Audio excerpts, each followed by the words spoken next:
સચિનમાંથી છૂટક ગાંજાનું વેચાણ કરતો પેડલર ઝડપાયો. આરોપી ગાંજાનો જથ્થો આશીષ કાલીચરણ પાસેથી લાવીને છૂટક વેચાણ કરતો.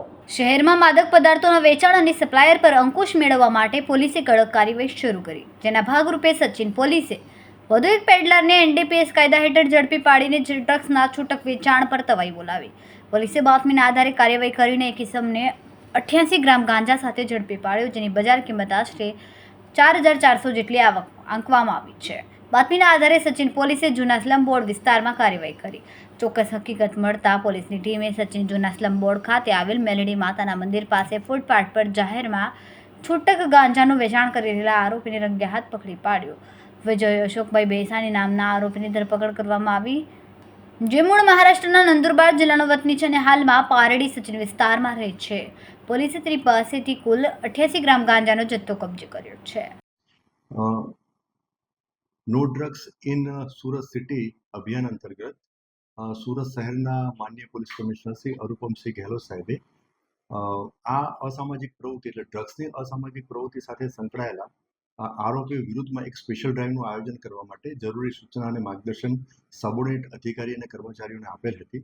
તે અનુસંધાને સેક્ટર 2ના જેસીપી માન્ય શ્રી કે એન ડામોર સાહેબ અને ઝોન 6ના ડીસીપી માન્ય શ્રી રાજેશ પરમાર સાહેબે જરૂરી અને સૂચના અને માર્ગદર્શન આપેલ હતી. તે અનુસંધાને સચિન પોલીસ સ્ટેશનના ડિસ્ટાફના પોલીસ કર્મચારીઓને એક સ્પેસિફિક બાતમી મળેલી હતી કે સચિન વિસ્તારમાં એક જૂનું સ્લમ બોર્ડ વિસ્તાર જે છે ત્યાં મેલડી માતાનું મંદિર છે, એની બાજુમાં ફૂટપાથ છે.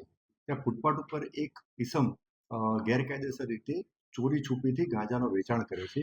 આ સ્પેસિફિક બાતમી આધારે જે કાયદેસરની કાર્યવાહી કરવાની હોય સચિન પોલીસ સ્ટેશનના police inspector Shri PN Vaghela અને એમનો સ્ટાફ અને સરકારી પંચો સાથે બાતમીમાં જે મળેલું હતી ત્યાં જગ્યાએ પહોંચી અને ત્યાં બાતમીમાં જે વર્ણનવાળો ઇસમ મળેલો હતો તે ઇસમ ફૂટપાથ ઉપર મળી આવતા તેની અંગઝડતી કરતા તેના પેન્ટના ખિસ્સામાંથી એક પ્લાસ્ટિકની કોથળી મળી આવેલી હતી અને એ પ્લાસ્ટિકની કોથળીમાં બીજી એક પ્લાસ્ટિકની બેગ મળી આવેલી હતી અને એમાં ગાંજા જેવો એક વનસ્પતિજન્ય પદાર્થ મળી આવેલો હતો, જે આછા ભૂખરા રંગનો હતો અને પાંદડા, ડાળખા અને બીજગ્રસ્ત હતો.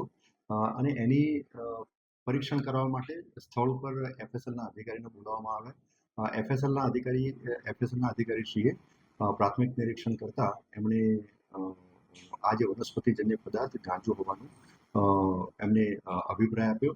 જે અનુસંધાને આ જે ઈસમ કે જેનું પૂરું નામ વિજય અશોક બેસાણી, એનું રહેવાસી જે છે અંબિકાનગર પારડી કણદે સચિન સુરતનો રહેવાસી છે અને મૂળ એ જે છે એ તાઉખેડા સ્કૂલની બાજુમાં ગામ તાઉખેડા, તાલુકો જિલ્લો નંદુરબાર, મહારાષ્ટ્રનો વતની છે. આ ઈસમના વિરુદ્ધમાં એનડીપીએસ એક્ટ હેઠળ એક ગુનો રજીસ્ટર કરવામાં આવેલો છે. આ આરોપી વિરુદ્ધમાં હાલની તપાસ દરમિયાન કોઈ અગાઉ ગુના દાખલ થયેલા નથી અને આ આરોપીની અંગઝડતીમાં કુલ 88 ગ્રામ ગાંજો કિંમત ₹4400નો મળી આવેલ છે. તે સિવાય એક રોકડ રકમ અને એક મોબાઈલ ફોન પણ મળી આવેલ છે. એટલે આ ગાંજો, મોબાઈલ ફોન અને જે રોકડ રકમ મળી અને કુલ 9960નો મુદ્દામાલ તપાસ અર્થે કબજે કરવામાં આવ્યો છે. કોના પાસેથી સામે આવ્યું છે? આરોપીની પ્રાથમિક પૂછપરછમાં એણે એવું જણાવ્યું છે કે આશીષ કાલીચરણ કરીને એક વ્યક્તિ જે છે એની પાસેથી આ જે ગેરકાયદેસર રીતે જે ગાંજાનો જથ્થો જે છે એ લઈ આવ્યો અને એને એફઆઈઆરમાં વોન્ટેડ બતાવવામાં આવેલું છે અને એની તપાસ પણ હાલમાં ચાલુ છે. આરોપી કેટલા સમય હાલમાં એની પ્રાથમિક પૂછપરછમાં છેલ્લા લગભગ 7 દિવસથી આ આરોપી ગેરકાયદેસર રીતે ગાંજાનો જથ્થો વેચાણ કરતો હતો તેવી માહિતી મળી છે. તેમ છતાં હજુ એની ઊંડાણપૂર્વક પૂછપરછ કરવાની ચાલુ છે અને અન્ય તપાસના મુદ્દાઓ ઉપર પણ તપાસ ચાલુ છે. કેમેરામેન સેનિલ વિરાણી સાથે વિશાલ છેઠા, માનવ પ્રભા ન્યૂઝ, સુરત. અમારા વિડીયોની નવી અપડેટ મેળવવા માટે સબસ્ક્રાઇબ કરો માનવ પ્રભા ન્યૂઝ ચેનલને. બેલ આઇકન ક્લિક કરો લેટેસ્ટ વિડીયો સૌથી પહેલા મેળવવા માટે.